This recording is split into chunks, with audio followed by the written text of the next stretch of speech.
It's one of the most pervasive and disturbing crimes of all time. Sex trafficking. The most distressing and often overlooked fact surrounding sex trafficking is that there are people willing to buy other people for their own sexual satisfaction. These buyers are the driving force behind this widespread industry. While many think this is only a problem in other countries or large cities, that is not the case.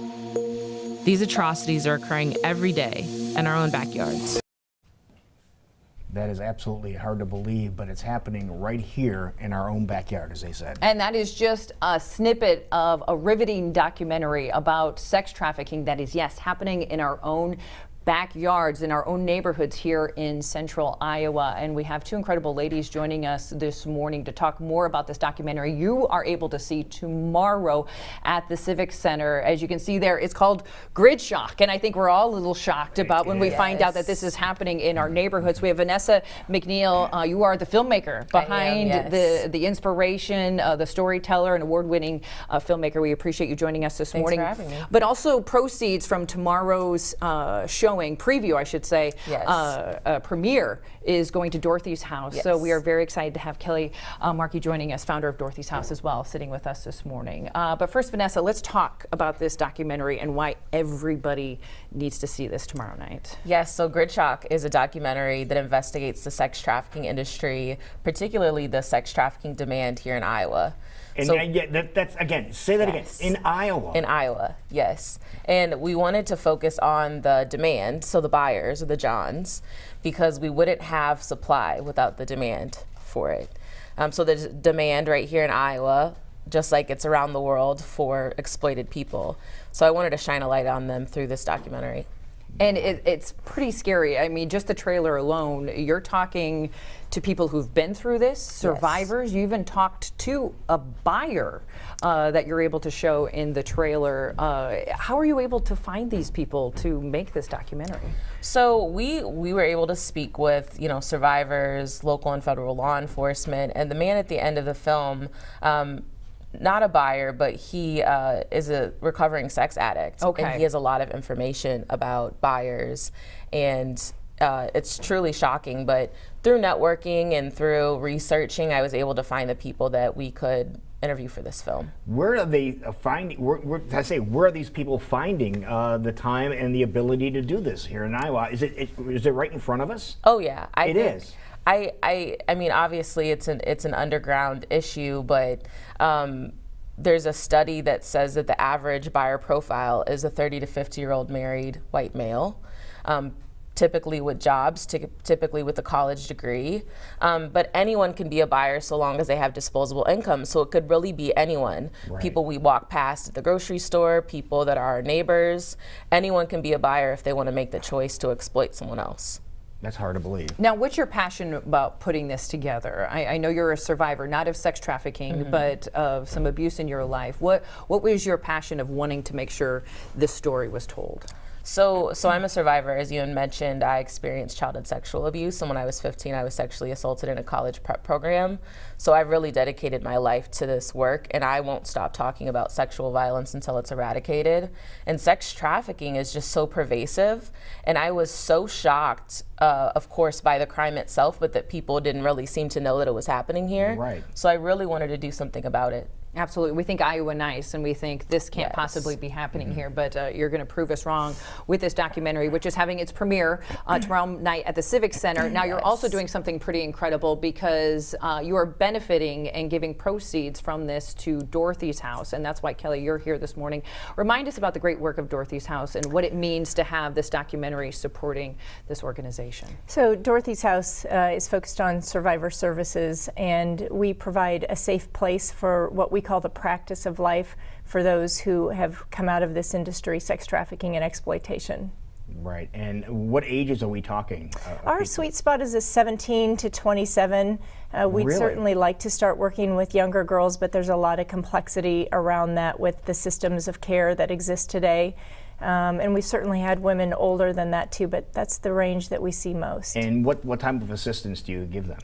You know, we provide a long-term residential facility. You do. And are basically designed to bring all the resources that are specific to the needs of every individual to them. So logistically, it's very complicated because everybody comes to us with a completely different set of needs in their recovery. And on average, do you have, I'm not sure if you have this number, but on average, how long are people involved in the in what they went through? We have girls whose experiences were as short as 2 weeks and as long as 20 years. Wow, that's hard to believe. Is there an educational aspect that goes along to this? And I'll present that to both of you ladies, because I feel like if girls don't have maybe the self-confidence or aren't aware that this could happen to them in our neighborhood, that they can fall prey to something like this happen. Is this a matter of people knowing and that education being put out there? Yeah, for sure. Education not only for children in our community, but for parents and teachers and healthcare providers. Survivors cross all of those individuals over the course of their days as well. I think the key to this crime are the vulnerabilities that children grow up in adverse conditions that lead them to be able to be manipulated by perpetrators. Absolutely. Now, Vanessa, you said something pretty powerful. If we take away the buyer, this could leave our area. But how, as we, as community members, besides being knowledgeable that this is happening and we need to be more aware of it, how can we stop buyers from I think that we should all place? talk to our legislators. I think that there should be higher criminal penalties for buyers. So typically, if someone is arrested for this crime, it's usually a prostitution charge. Okay. So if someone is buying someone for sex over the age of 18, it's usually an aggravated misdemeanor, which is a legal slap on the wrist. And if someone is caught purchasing someone under the age of 18, that's when it becomes a felony. And I just don't think that it's enough. So there needs to be more accountability. There needs to be more consequences because they're usually not caught and they know that. Right. And when they are caught, there's not a lot that happens to them. So they're not super concerned about it. They're not. Okay, yeah. Are there any signs that we should look for, being out there? Again, you say it's right in front of our face, and yet we don't see it. Is there anything we should be looking out for that might indicate something might be going on? I think that we have to look for the absence of normal in relationships, in schedules, in behaviors, in people. Did they suddenly change their group that they're hanging out with? Are they acting different than they usually have? Or when we think about, younger children, why are they being taken out of school Monday, Wednesday, and Friday 2 hours early, and by whom? Sex trafficking also happens in the family. So we have to look at every single person in their network and know that they're could possibly be trafficked. It's not just this idea of taken where someone's dragged out of their car, and sex trafficking occurs in the context of relationships. Now, Kelly, if someone's watching now and they might be going through this and they want to try to reach out to your organization, what is the easiest way to reach out to your organization? Either our website, dorothyshouse.org, or our agency phone number. So it's 515-777-4383. They can reach us directly. And just know there is help out there. Yeah. But as a community, we can come together and we can watch this very riveting documentary tomorrow at the Civic Center. So give us all the details on that. So tomorrow night, come to the Civic Center. We're having the world premiere of Gridshock. World premiere. And all the proceeds will go to Dorothy's House in Des Moines. Tickets can be found at the Des Moines Civic Center website. Doors will open at 7:30.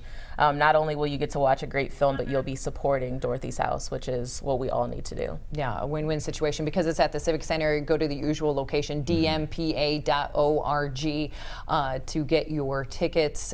We want to pack the house so that we can all be more informed as a community and hopefully put a stop to sex trafficking in our area. And for 20% off, people can use the discount code SURVIVE20. Survive 20. Yep. Okay. But no proceeds.